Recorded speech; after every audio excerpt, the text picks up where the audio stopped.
밤 11시의 문 앞. 그날 밤의 정적은 유난히 무거웠다.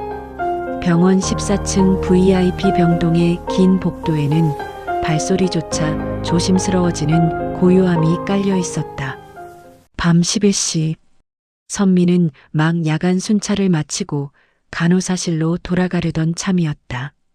벌써 10년째 이 일을 해온 그녀에게 병원의 밤은 낯선 것이 아니었다.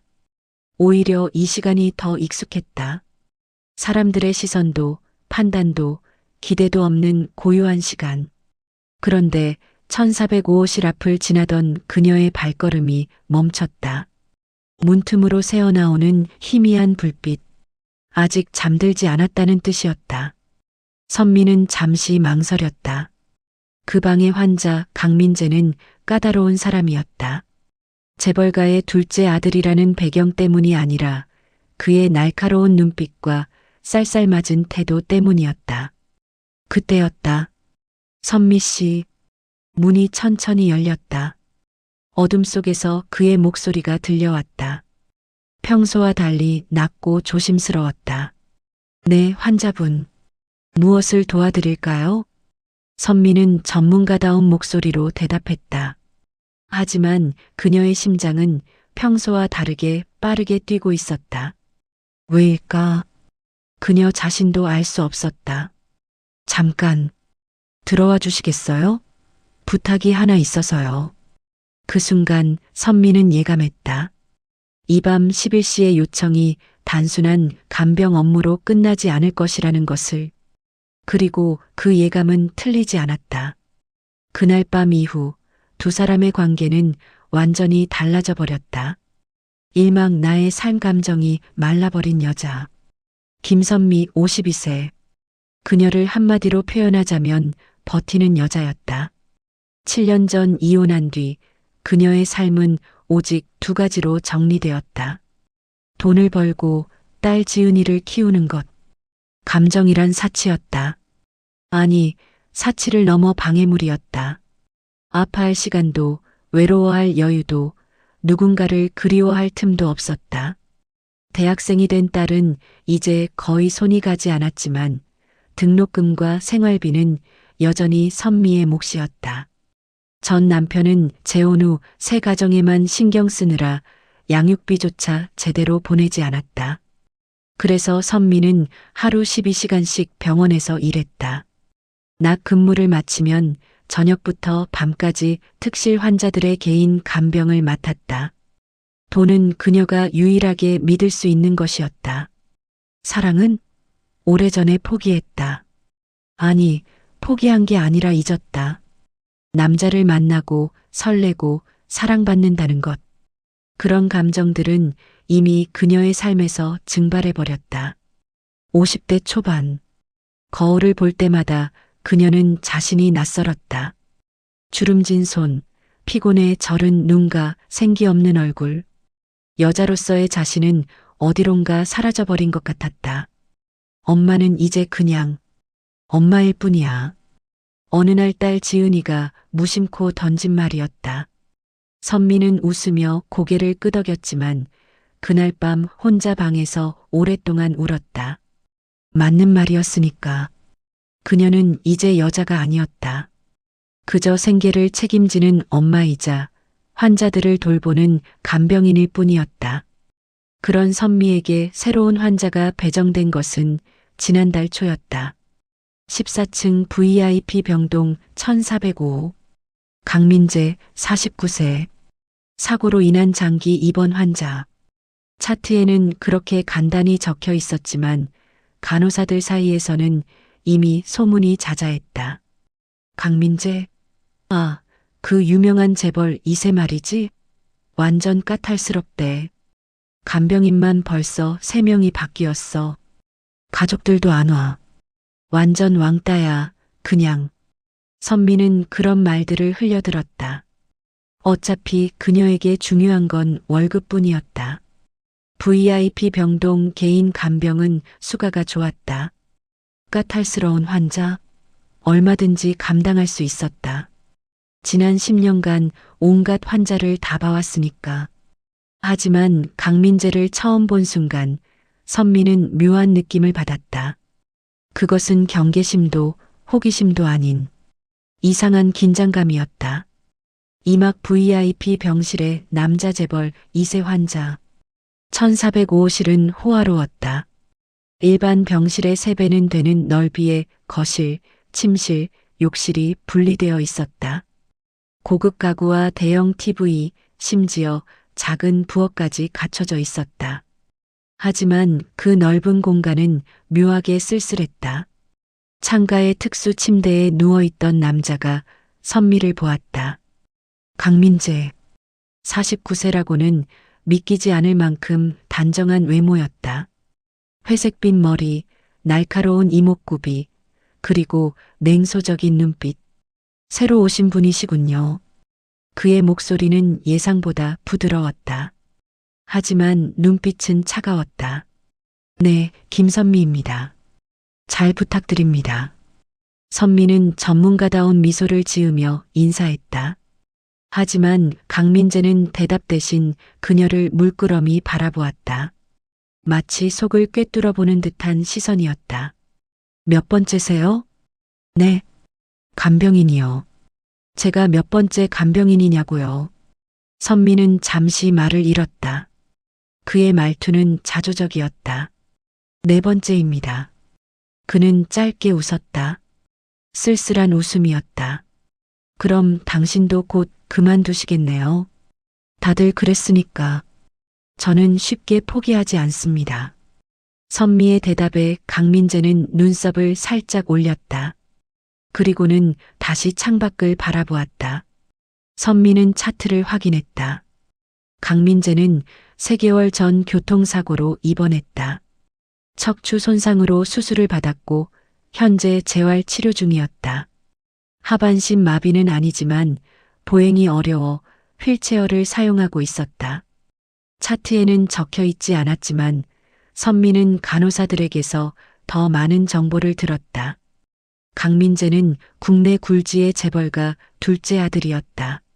하지만 형과의 경영권 다툼에서 밀려나 가족들에게 사실상 버림받은 상태였다. 사고 이후 문병 온 가족도 없었다. 심지어 이혼한 전처조차. 돈은 많았다. VIP 병실 비용도 최고급 치료비도 모두 그의 개인 재산에서 나왔다. 하지만 돈으로 살 수 없는 것들, 가족의 관심, 따뜻한 말 한마디, 손 한 번 잡아주는 위로는 없었다. 선미는 그런 강민재를 보며 묘한 감정을 느꼈다. 동정? 아니었다. 그녀 자신도 비슷한 외로움을 알고 있었으니까. 오히려 그것은 동질감이었다. 돈도 지위도 배경도 다르지만 두 사람 모두 혼자였다. 그날 저녁 선미는 강민재의 저녁 식사를 준비하며 그를 관찰했다. 그는 거의 말이 없었다. 필요한 말만 최소한으로 했다. 냉소적이거나 까탈스럽다기보다는 지쳐 있었다. 세상에 사람의 관계에. 식사 맛있게 하세요. 선미가 인사를 하자 강민재는 고개만 살짝 끄덕였다. 그의 눈은 여전히 창밖을 향하고 있었다. 마치 이 병실, 이 상황, 이 삶 모두에서 벗어나고 싶어 하는 것처럼. 그날 밤 선미는 집에 돌아가서도 강민재의 눈빛을 잊을 수 없었다. 왜일까? 그녀는 지난 10년간 수백 명의 환자를 봐왔다. 하지만 강민재는 달랐다. 그의 외로움이, 그의 지친 눈빛이 묘하게 그녀 안에 무언가를 건드렸다. 산막 반복되는 아침 이상한 긴장. 일주일이 지났다. 선미의 하루는 매일 같았다. 오전 7시 1405호실에 들어가 강민재를 깨우고 아침 식사를 준비했다. 8시 침상 시트를 교체하고 간단한 청소를 했다. 9시 그의 재활 운동을 도왔다. 오후에는 물리치료 동행, 저녁 식사 준비, 야간 간병. 반복되는 일상이었다. 하지만 선미는 조금씩 변화를 느꼈다. 강민재가 조금씩 말을 하기 시작한 것이다. 처음에는 단답형이었지만 시간이 지나면서 짧은 대화가 오갔다. 오늘 날씨 좋네요. 네, 그러게요. 봄이 오나 봐요. 봄이라. 그는 창밖을 바라보며 중얼거렸다. 선미는 그의 옆 얼굴을 슬쩍 보았다. 따뜻한 봄 햇살이 그의 얼굴에 닿아 있었다. 그 순간 선미의 심장이 이상하게 두근거렸다. 왜일까? 그녀는 당황했다. 이런 감정은 정말 오랜만이었다. 아니, 언제가 마지막이었는지조차 기억나지 않았다. 매일 아침 침상 시트를 교체할 때마다 선미는 묘한 긴장감을 느꼈다. 강민재는 재활 운동 덕분에 상체는 건강했다. 넓은 어깨, 단단한 팔. 선미가 그를 부축할 때마다 그의 체온이 느껴졌다.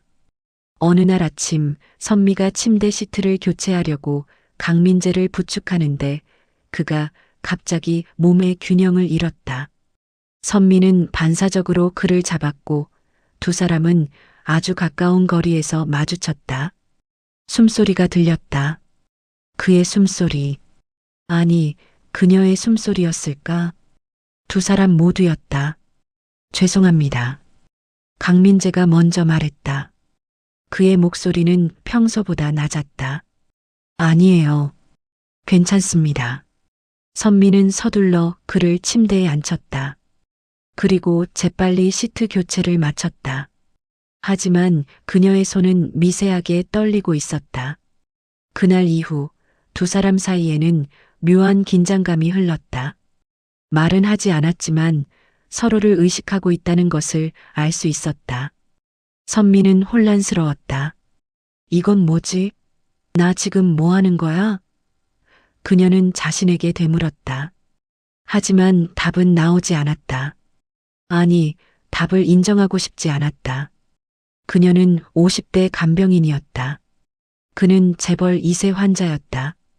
이것은 그저 업무 관계일 뿐이었다.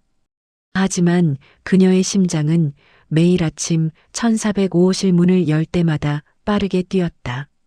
어느 날 저녁, 선미가 강민재의 저녁 식사를 준비하고 있을 때였다. 그가 조용히 말했다. 선미 씨. 네. 혹시 부담스러우면 말씀하세요. 선미는 고개를 들어 그를 보았다. 강민재는 창밖을 보고 있었지만 그의 목소리에는 미안함이 담겨 있었다. 무엇이요? 저요. 제가 너무 불편하게 해드린 건 아닌가 해서요. 선미는 잠시 멈칫했다. 그도 느끼고 있었던 것이다. 이 묘한 긴장감을. 아니에요. 전혀요. 그녀는 웃으며 대답했다.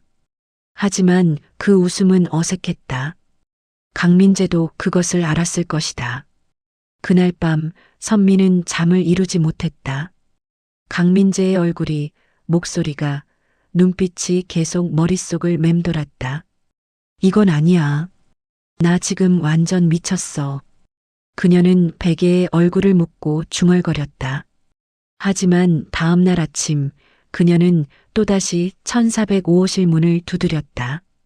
그리고 강민재를 보는 순간 그녀의 심장은 또다시 빠르게 뛰기 시작했다. 사막 경계가 흔들린 순간 침상 목욕. 2주가 지난 어느 날 선미는 강민재의 침상 목욕을 도와야 했다. 강민재는 아직 혼자서 샤워를 할 수 없었기 때문에 일주일에 2번 전문 간병인의 도움을 받아 침상에서 몸을 씻었다. 선미는 이런 일에 익숙했다. 지난 10년간 수백 번도 더 해본 일이었다. 환자의 몸을 씻기는 것은 지극히 전문적인 업무였다. 감정이 개입될 여지가 없었다. 하지만 강민재는 달랐다. 시작하겠습니다. 선미는 전문가다운 목소리로 말했다. 강민재는 고개만 끄덕였다. 하지만 그의 얼굴은 딱딱하게 굳어 있었다. 선미는 따뜻한 물에 적신 수건으로 그의 상체를 닦기 시작했다. 어깨, 팔, 가슴. 그녀의 손은 전문적이고 조심스러웠다. 하지만 이상하게도 심장이 빠르게 뛰었다. 강민재도 느끼고 있었다. 그의 호흡이 미세하게 거칠어졌다. 두 사람 모두 아무 말도 하지 않았지만 방 안의 공기는 팽팽하게 긴장되어 있었다. 그때였다. 선미가 그의 등을 닦으려고 몸을 기울이는 순간 그녀의 손이 그의 손과 스쳤다. 아주 짧은 접촉이었지만 전기가 흐르는 것 같았다. 두 사람은 동시에 얼어붙었다. 죄송합니다. 강민재가 먼저 말했다. 그의 목소리는 떨리고 있었다. 아니에요. 선미는 재빨리 대답했다. 하지만 그녀의 목소리도 떨리고 있었다. 침묵이 흘렀다. 긴 침묵이었다. 선미는 서둘러 목욕을 마쳤다. 그리고 강민재에게 새 옷을 입혀주었다. 그녀의 손은 계속 떨렸다. 다 끝났습니다. 선미는 짐을 챙겨 나가려고 했다. 하지만 강민재가 그녀를 불렀다. 선미 씨. 네. 그녀는 돌아보았다. 강민재는 그녀를 똑바로 바라보고 있었다. 그의 눈빛은 복잡했다. 정말 죄송합니다. 제가 이상한 생각을 하게 만든 것 같아서요. 선미는 숨이 멎는 것 같았다. 그도 느끼고 있었던 것이다. 이 이상한 감정을. 아니에요. 저도 혼란스러웠어요. 그녀는 처음으로 솔직하게 대답했다. 강민재는 잠시 놀란 표정을 지었다. 그리고는 쓸쓸하게 웃었다. 이건 참 우스운 상황이네요. 네. 선미도 웃었다. 하지만 두 사람의 웃음에는 씁쓸함이 묻어 있었다. 그날 밤 선미는 집에 돌아가서도 잠을 이루지 못했다. 강민재의 말이 계속 귓가에 맴돌았다. 이상한 생각을 하게 만든 것 같아서요. 그렇다. 그녀도 이상한 생각을 하고 있었다. 아니, 이미 느끼고 있었다.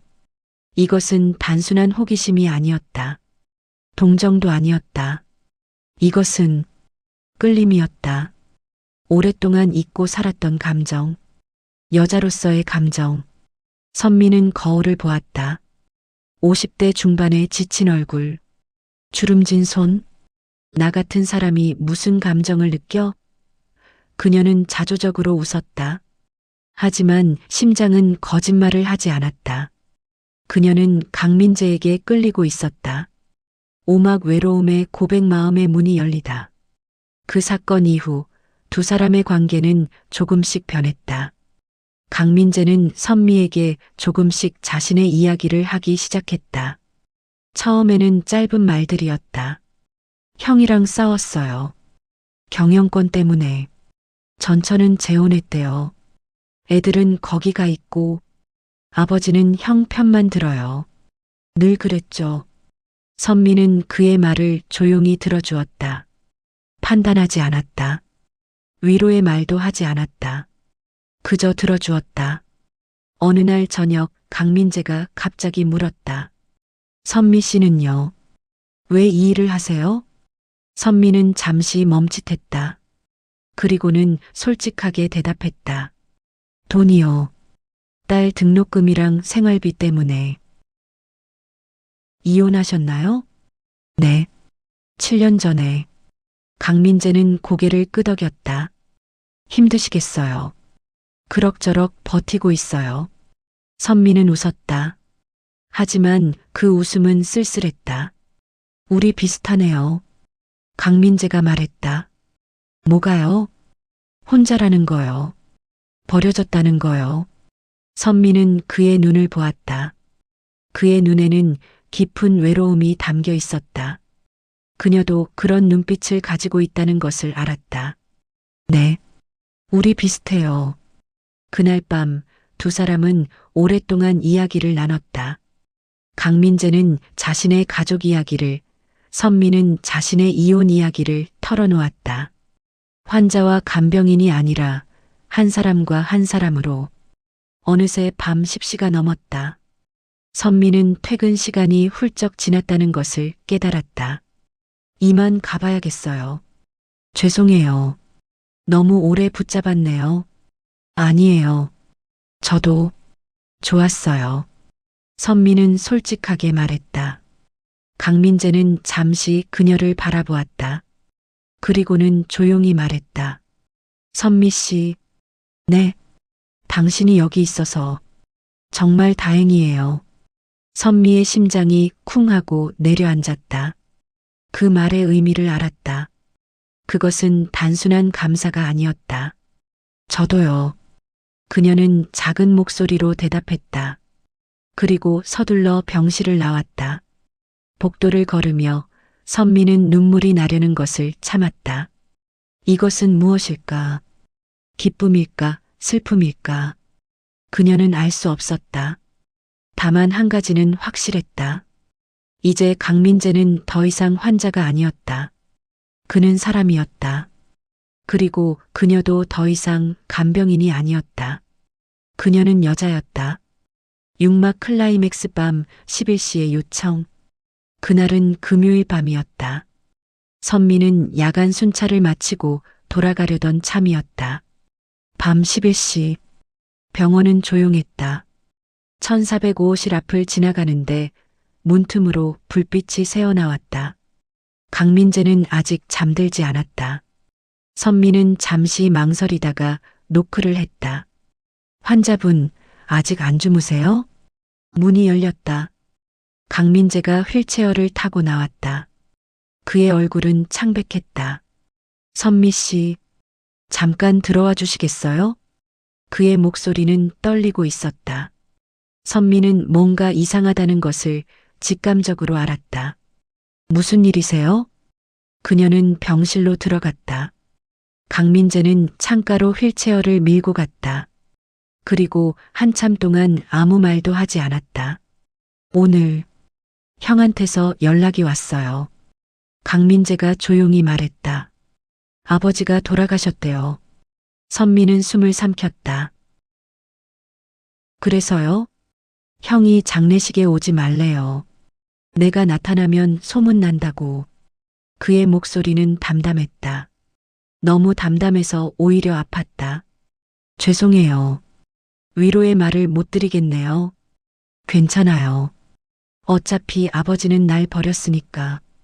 형도, 전처도, 아이들도 다들 날 버렸어요. 선미는 그에게 다가갔다. 그리고 조심스럽게 그의 어깨에 손을 얹었다. 제가 있잖아요. 강민재는 그녀의 손을 보았다. 그리고 천천히 그 손을 잡았다. 선미 씨, 네, 부탁이 하나 있어요. 선미의 심장이 빠르게 뛰기 시작했다. 예감이 왔다. 이 순간이 두 사람의 관계를 완전히 바꿔버릴 것이라는. 말씀하세요. 강민재는 그녀를 똑바로 바라보았다. 그의 눈에는 외로움과 갈망이 동시에 담겨 있었다. 오늘 밤 저와 함께 있어 주시겠어요? 그냥 곁에 있어 주세요. 선미는 숨이 멎는 것 같았다. 그 말의 의미를 알았다. 이것은 단순한 부탁이 아니었다. 저는 간병인이에요. 알아요. 이건 안 돼요. 알아요. 하지만 강민재는 그녀의 손을 더 세게 잡았다. 저는 너무 외로워요. 너무 오랫동안 혼자였어요.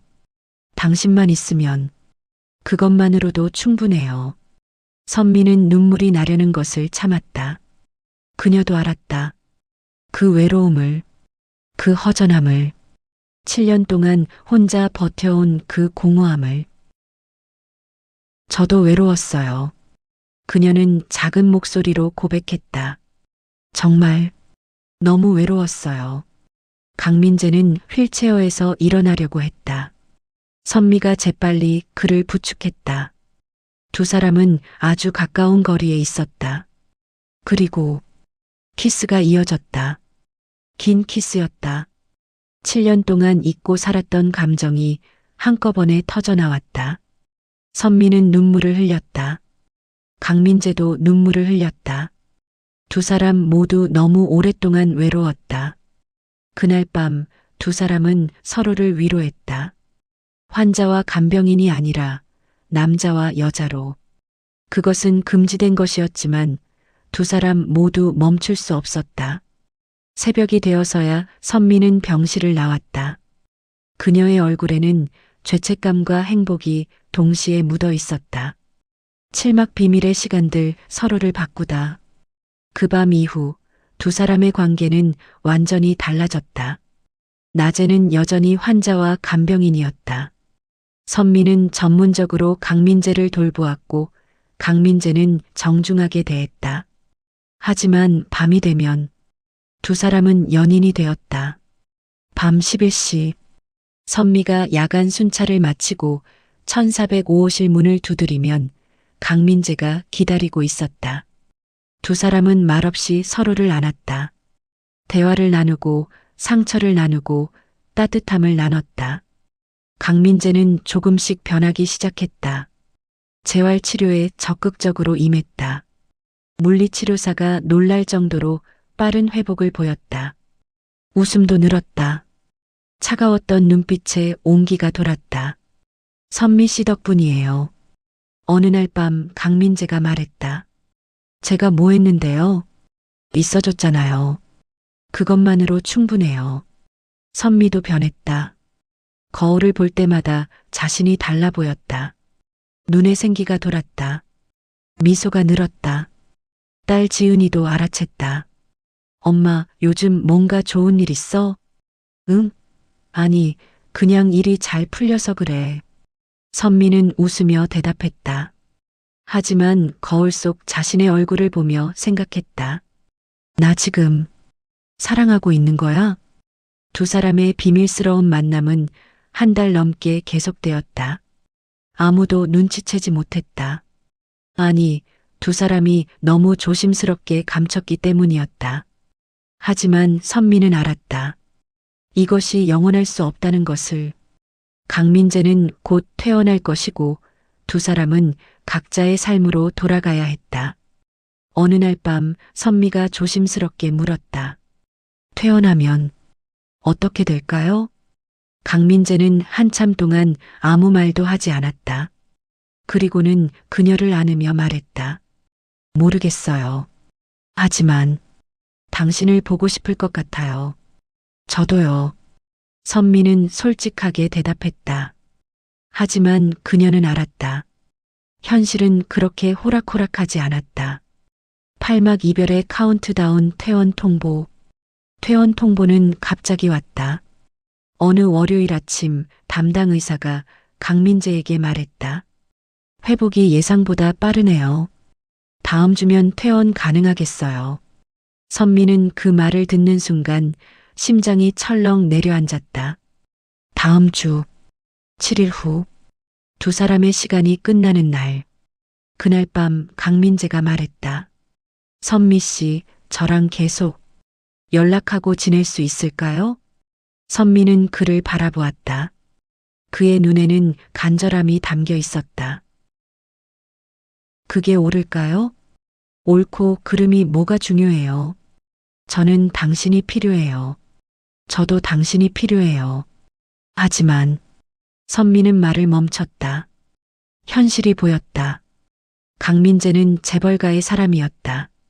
그녀는 50대 간병인이었다. 두 사람의 세계는 너무 달랐다. 저는 당신 인생에 남아서는 안 되는 사람이에요. 무슨 소리예요? 강민재의 목소리가 높아졌다. 당신이 없었으면 전 여기서 죽었을 거예요. 정말로요. 그건 과장이에요. 아니에요. 사고 이후 전 매일 죽고 싶었어요. 아무도 날 찾지 않았고 아무도 날 원하지 않았어요. 하지만 당신이 왔어요. 당신이 절 살렸어요. 선미는 눈물을 참았다. 하지만 현실을 봐요. 당신은 곧 이곳을 나갈 거예요. 새로운 삶을 살아야 해요. 저 같은 사람은 짐이 될 뿐이에요. 짐이라니요. 그래요. 저는 당신과 어울리지 않아요.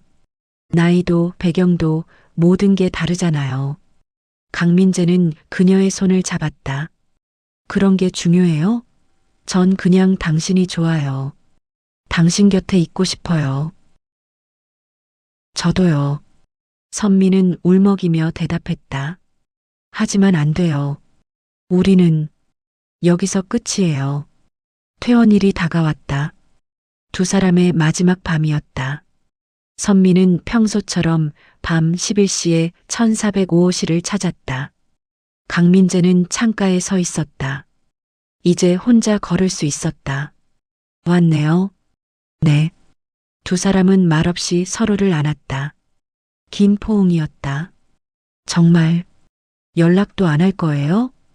강민재가 물었다. 그게 나아요. 당신을 위해서도 저를 위해서도. 알았어요. 그는 더 이상 붙잡지 않았다. 그녀의 결정을 존중했다. 새벽이 되어 선미가 떠나려 할 때 강민재가 마지막으로 말했다. 선미 씨, 당신을 만나서 정말 행복했어요. 선미는 고개를 돌렸다. 눈물이 흘렀다. 저도요. 정말 행복했어요. 그리고 그녀는 병실을 나왔다. 마지막으로 1년 후 그는 변했다. 1년이 지났다. 선미는 여전히 같은 병원에서 일하고 있었다. 14층 VIP 병동. 하지만 1405호실에는 다른 환자가 들어와 있었다. 어느 날 간호사실에서 동료들이 수군거리는 소리가 들렸다. 야, 강민재 알아? 그 재벌 2세? 응, 작년에 있었던 그 환자. 완전 까탈스러웠던? 근데 얘 완전 달라졌대. 뉴스 안 봤어? 선미는 귀를 기울였다. 재벌 버리고 사회사업 시작했대. 장애인 재활센터 만들었다던데. 헐, 진짜? 완전 다른 사람 됐네. 선미는 조용히 미소 지었다. 그가 변했구나. 새로운 삶을 살고 있구나. 그날 저녁 선미는 집에 돌아와 인터넷 뉴스를 검색했다. 강민재의 기사가 나왔다. 재벌 2세 강민재, 가족 경영 포기하고 사회사업 전념. 제 인생을 바꿔준 분께 감사드린다. 기사에는 그의 인터뷰가 실려 있었다. 사고로 병원에 있을 때 한 분을 만났습니다. 그분이 제게 삶의 의미를 다시 가르쳐 주셨어요. 돈이나 지위가 아니라 사람이 중요하다는 것을요. 선미는 화면을 보며 눈물을 흘렸다. 행복한 눈물이었다. 그녀도 변했다. 더 이상 버티는 여자가 아니었다. 그녀는 사는 여자였다. 강민재가 그녀에게 준 것은 사랑만이 아니었다. 그것은 다시 살아갈 용기였다. 어느 날 선미는 딸 지은이와 커피를 마시고 있었다. 엄마, 요즘 좀 달라진 것 같아. 뭐가? 예전엔 그냥 버티는 느낌이었는데 이제는 진짜 사는 것 같아. 행복해 보여. 선미는 웃었다. 그래. 행복해. 좋은 일 있었어? 응. 아주 특별한 일이 있었어. 그날 밤 선미는 창밖을 바라보며 생각했다. 강민재는 어디선가 새로운 삶을 살고 있을 것이다. 그녀도 마찬가지였다. 두 사람은 다시 만나지 않았다. 연락도 하지 않았다. 하지만 그것은 슬픈 이별이 아니었다. 오히려 아름다운 마침표였다. 그 밤 11시의 요청이 두 사람을 완전히 바꿔놓았다. 강민재는 새로운 삶의 의미를 찾았고 선미는 다시 여자로서 살아갈 용기를 얻었다. 사랑은 때로 영원하지 않아도 괜찮다. 그 순간만으로도 충분하다. 그것이 두 사람을 변화시켰다면